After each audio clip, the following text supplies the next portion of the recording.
Good evening. ప్రపంచ ఆర్థిక వ్యవస్థల్లో మూడవ అతిపెద్ద ఆర్థిక వ్యవస్థ జపాన్. మొదటి స్థానంలో అమెరికా ఉంటే, రెండవ స్థానంలో చైనా దేశము, అలాగే మూడవ స్థానంలో జపాన్. చాలా సంవత్సరాల వరకు జపాన్ రెండవ స్థానంలో ఉంటే, కొన్ని సంవత్సరాల క్రితం ఆ రెండవ స్థానాన్ని చైనా ఆక్రమించింది.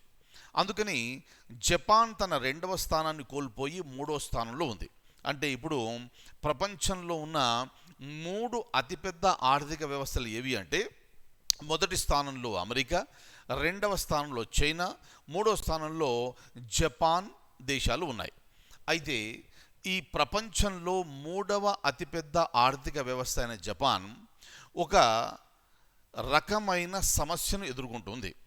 ఆ సమస్య వలన భవిష్యత్తులో జపాన్ అనే దేశం తమ ఉనికిని కోల్పోయే ప్రమాదం కూడా ఉంది అని నిపుణులు హెచ్చరిస్తున్నారు. ఆ సమస్య ఏమిటి అంటే, సాధారణంగా మనం ఏ దేశంలో చూసినా కూడా జనాభా అనేది పెరుగుతూ ఉంటుంది. కాకపోతే ఈ పాపులేషన్ గ్రోత్ రేట్ తగ్గించడానికి ఆ ప్రభుత్వం చర్య తీసుకుంటుంది. కానీ ఓవరాల్ జనాభా కనుక చూస్తే ఈ ప్రతి 10 సంవత్సరాలకు ఒకసారి క్యాలిక్యులేట్ చేసే జనాభా లెక్కల్లో ఆ సంఖ్య పెరుగుతున్నట్టుగా మనకు అనిపిస్తుంది. అయితే జపాన్ దేశంలో మాత్రం జనాభా సంఖ్య తగ్గుతుంది. ఎందుకంటే జననాల కంటే మరణాల రేటు జపాన్లో ఎక్కువగా ఉంది. అలాగే వర్కింగ్ పాపులేషన్ అంటాం మనం.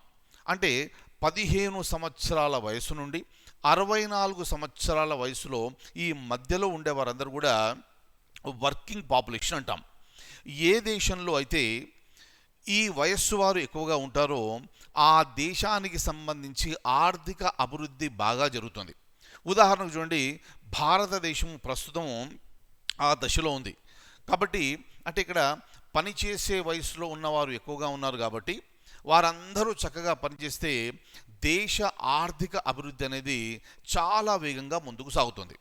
ఇక ఈ 15 నుంచి 64 సంవత్సరాల వారిని వదిలిపెడితే 14 సంవత్సరాలు లేదా అంతకంటే తక్కువ వారిని చిన్నపిల్లలుగా మనం పరిగణిస్తాము. అలాగే 65 అంతకంటే ఎక్కువ వారిని వృద్ధులుగా పరిగణిస్తాము.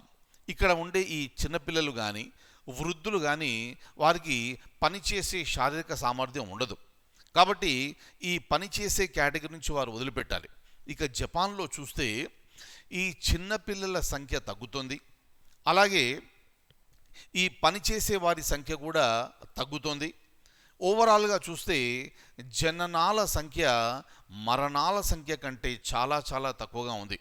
కాబట్టి ఈ 5 సంవత్సరాలకు ఒకసారి చేసే సర్వేలో కానివ్వండి, 10 సంవత్సరాలకు ఒకసారి నిర్వహించే జనాభా లెక్కల్లో అక్కడ జనాభా తగ్గినట్టుగా చాలా చాలా స్పష్టంగా కనిపిస్తుంది.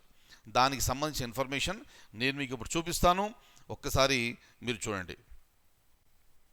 ఇక్కడ ఇన్ఫర్మేషన్ 2020వ సంవత్సరం కనుక చూస్తే, అంటే కోవిడ్ టైం అది, ఆ టైంలో కనుక చూస్తే అక్కడ జపాన్లో ఉన్న జనాభా 126.14 మిలియన్లు. క్లియర్? అయితే ఈ జనాభా 2015 జనాభా కంటే, అంటే 2015లో ఒక సర్వే నిర్వహిస్తే దానికంటే 0.7% తక్కువ. అంటే ఇది 9,49,000 మంది తక్కువగా ఉన్నారు. ఇది ఒక dangerous situation for any country, right? ఇది ఇలా జరగడం మొదటిసారి కాదు, రెండవసారి జరిగింది. అలాగే జపాన్లో ఉన్న వర్కింగ్ ఏజ్ పాపులేషన్ కనుక చూసుకుంటే మనం, అంటే ఈ 15 నుంచి 64 సంవత్సరాల మధ్యలో ఉన్నవారిని కనుక తీసుకుంటే అది 3% తగ్గింది, రైట్? అలాగే అంటే 3% దేనికి? 2015తో కంపేర్ చేస్తే 3% తగ్గింది. అలాగే 14 సంవత్సరాలు లేదా అంతకంటే తక్కువ వయసున్న వారిది 6% తగ్గింది. అలాగే 65 సంవత్సరాలు అంతకంటే ఎక్కువ ఉన్నవారి సంఖ్య 7% పెరిగింది. అంటే దేశం పైన ఆధారపడే వారి సంఖ్య పెరిగింది. చిన్నపిల్లల సంఖ్య తగ్గింది, పనిచేసే వారి సంఖ్య తగ్గింది. ఇది భవిష్యత్తులో ఆ దేశ ఆర్థిక వ్యవస్థకు పెన్నుముప్పుగా పరిగణించే ఒక ప్రమాదం అనేది ఉంది. కాబట్టి దీన్ని ఎంత తొందరగా వీలైతే అంత తొందరగా చర్యలు తీసుకోవలసిన బాధ్యత జపాన్ ప్రభుత్వం పైన ఉంది. అలా కాకుండా జనాభా ఇలాగే తగ్గిపోతూ ఉంటే కనుక జపాన్ యొక్క ఉనికికి అది ప్రమాదము. అలాగే చూడండి, 2008 సంవత్సరం నుంచి చూస్తుంటే ఇది వరుసగా ఆ జనాభా అనేది తగ్గుతూనే మనకు కనిపిస్తుంది. అలాగే గత సంవత్సరం కనుక చూస్తే 2021 సంవత్సరం, ఆ సంవత్సరంలో చూస్తే 8.3 లక్షల జననాలు ఉంటే 14.4 లక్షల మరణాలు ఉన్నాయి. అంటే మరణాలకు జననాలకు ఈ వ్యత్యాసం ఎంతుందో ఒక్కసారి మీరు చాలా జాగ్రత్తగా అబ్జర్వ్ చేయండి.